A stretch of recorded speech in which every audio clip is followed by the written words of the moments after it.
I was finally promoted after 9 years at the same company. I called my mom crying, overwhelmed with pride. She said, "Well, your sister just found out she's pregnant again, that's real news." At the celebration dinner I organized, no one showed up except my roommate. I posted a picture with the caption, "Grateful anyway." My aunt commented, "Maybe don't make everything about you for once." I deleted the post that night. My phone never rang. I'm not usually the type to post on here. But I don't know where else to put this. I'm still not sure if what I did was right. But I know one thing. They'll never forget me again. I grew up in Fort Wayne, Indiana. Our house wasn't big, but it was always busy. Too busy for a quiet kid like me. My mom was a nurse, always exhausted. My dad was a manager at a hardware store. Mandy, my younger sister by 3 years, was the sun in our little universe. Everything Mandy touched was gold. She had a loud laugh, a pretty smile, and a way of making everything seem like it belonged to her.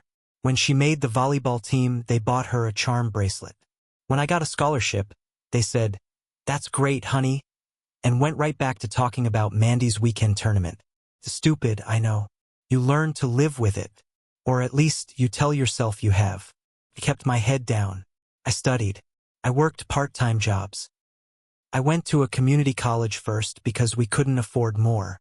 I transferred to Ball State. I graduated without a party or even a congratulations card.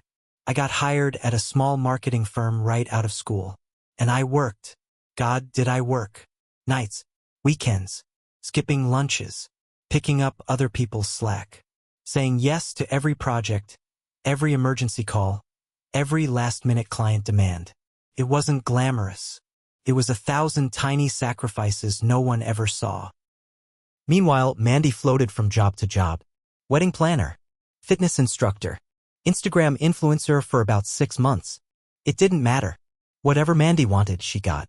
When she married a guy named Dave who made good money, it only got worse. Baby number 1 came fast. The family threw a huge shower. I gave a gift I couldn't really afford. I showed up. I smiled in all the pictures. I stayed late to help clean up. Because that's what you do when you love people. You show up for them. I told myself they'd show up for me too someday. When my boss called me into his office that Monday morning, I thought I was getting fired. I was so tired. So burned out. Instead, he smiled and said, "It's time. We're promoting you to senior project manager." I nodded like I understood. I didn't. It hit me later, sitting alone in my car in the parking garage. 9 years. 9 years, and I finally made it. I don't even remember unlocking my phone. I just remember calling my mom, voice shaking, trying to make her understand how big this was. She answered after a few rings. "Mom, I did it. I got the promotion. Senior project manager." There was a pause. Then her voice, cheerful and a little rushed. "That's nice, honey. Oh, guess what? Mandy's pregnant again. Isn't that exciting? Another grandbaby. I just found out this morning." I don't know what I said after that. I think I said, "Congratulations." I know I ended the call fast. I sat there in my car, gripping the steering wheel so hard my knuckles turned white. It wasn't anger, not really. It was worse. It was like I was invisible. Like all my work, all my effort, all my life meant nothing. Still, part of me clung to hope. I thought maybe they didn't realize how important this is. Maybe if I explain, if I invite them to celebrate with me, they'll show up. So I picked a nice restaurant. The kind with white tablecloths and a wine list longer than the menu. I made a reservation for 10 people. I texted everyone 2 weeks ahead. Mom, Dad, Mandy, Dave, Aunt Kathy, Uncle Ron, even a few cousins who still lived nearby. I spent too much on a dress. I practiced what I'd say if they asked about my promotion. I imagined them clapping, hugging me, telling me how proud they were. I imagined my life finally being seen. Saturday night came. I got there early. I told the hostess to wait until everyone arrived to seat us. 7 p.m. came. No one. 7:15 p.m. Texts started coming in. "Hey, sorry, Mandy's not feeling great. Morning sickness is kicking her butt. Hey, work's been crazy, can we rain check? Sorry, kiddo. We're just exhausted. Long week." Each buzz of my phone chipped away a little more of my heart. By 7:30 p.m. it was just me and my roommate, Jenna. She showed up late, still in her scrubs from her nursing shift, hair pulled back in a messy bun, face flushed from running. She sat down, saw the empty table, and hugged me tight without saying a word. We ordered drinks. We picked at appetizers. We laughed a little because what else can you do? I asked the waiter to take a picture of us. I posted it later. 2 plates, 2 drinks, a giant, lonely table. Caption, grateful anyway. A few hours later, my phone dinged again. It was a comment from my Aunt Kathy, maybe don't make everything about you for once. That broke me in a way nothing else had. I didn't cry. I didn't yell. I just stared at my phone for a long time, feeling something inside me turn cold. At midnight, I deleted the post, and my phone stayed silent. Not one call, not one apology, not one word. The next morning, I woke up early even though I hadn't slept much. I checked my phone again, stupidly, like maybe I missed something. No missed calls, no new texts, nothing. It was like the night before never happened. They went back to their lives like it was normal. Like I didn't matter at all. I tried to shake it off. I went grocery shopping. I cleaned my apartment. I answered work emails. But everything felt heavier. Like I was dragging around this giant weight nobody else could see. By the end of the week, the sadness had rotted into something sharper. I wasn't sad anymore. I was angry. They made me invisible. Fine. I'll make sure they see me now. It wasn't just the dinner. It wasn't just Aunt Kathy's comment. It was every birthday they forgot. Every graduation they downplayed. Every time they said not now when I needed them most. They didn't deserve to pretend everything was fine anymore. A few days later, my mom sent a family group text. Mom, hey everyone. Don't forget Mandy's gender reveal party next Saturday. Bring your appetite and your smiles. 2 hearts, 35 people on that thread. Aunts, uncles, cousins, family friends. Everyone they wanted to impress. No mention of my promotion. No mention of the dinner. Nothing. It was like I had never existed. That's when I started planning. I pulled together every screenshot I had, my Facebook post with the empty table. Aunt Kathy's comment telling me to stop making it about me. The texts canceling at the last minute. I wrote a short email. Nothing dramatic. Just the truth. Subject, the things we ignore. Body, hi everyone, I won't be able to make it to Mandy's party. I just wanted to share a few memories from last weekend when I tried to celebrate something important in my own life.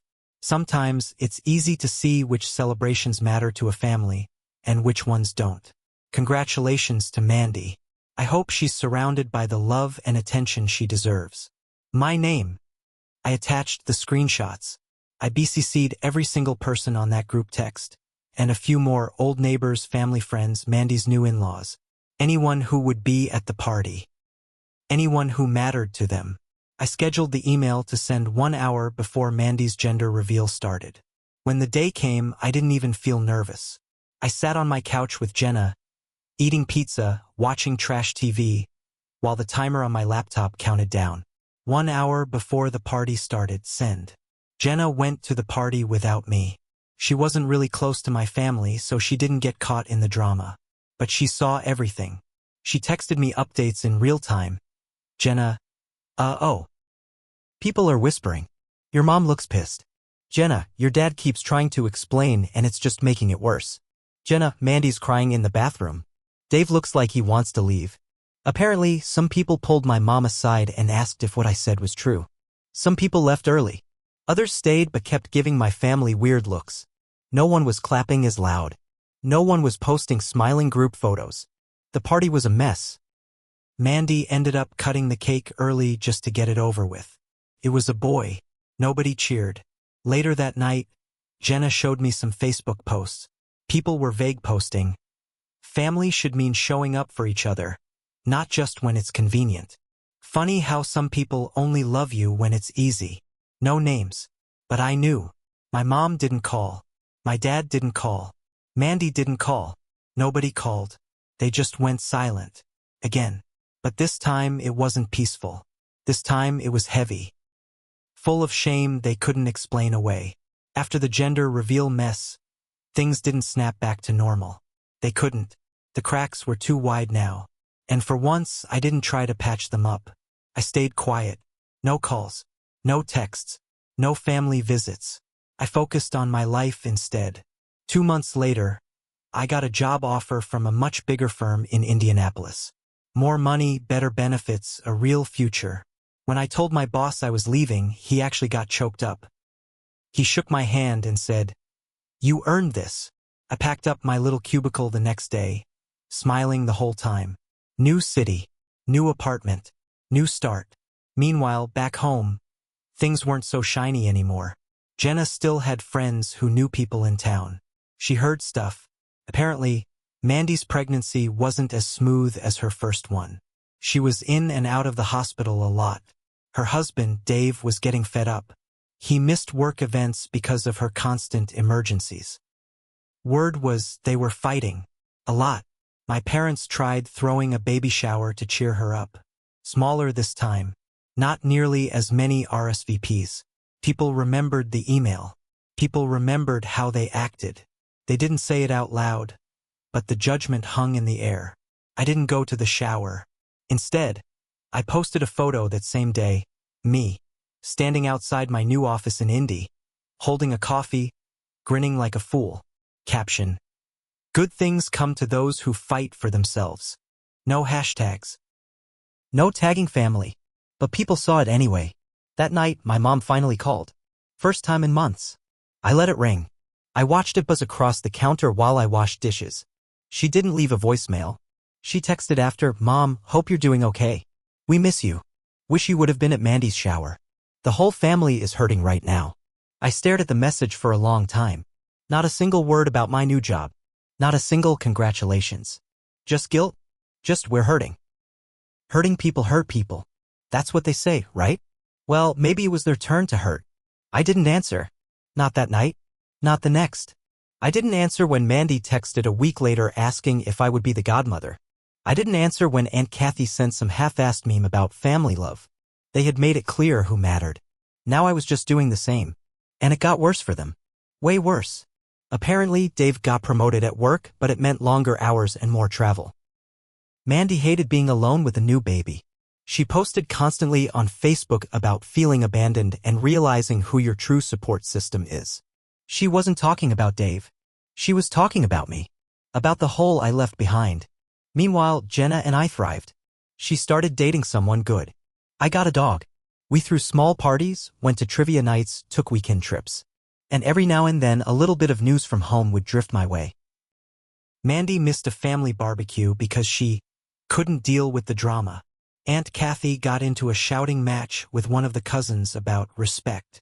My parents started spending holidays alone. The golden child's shine had faded. The perfect family picture cracked down the middle. And me? I was too busy living to care. It wasn't supposed to end this way. At least not for me. I thought I could just walk away. Start fresh. Leave the wreckage behind without looking back. But family doesn't just let you disappear quietly. Especially when they need something. It was almost a year after the promotion night when my dad called.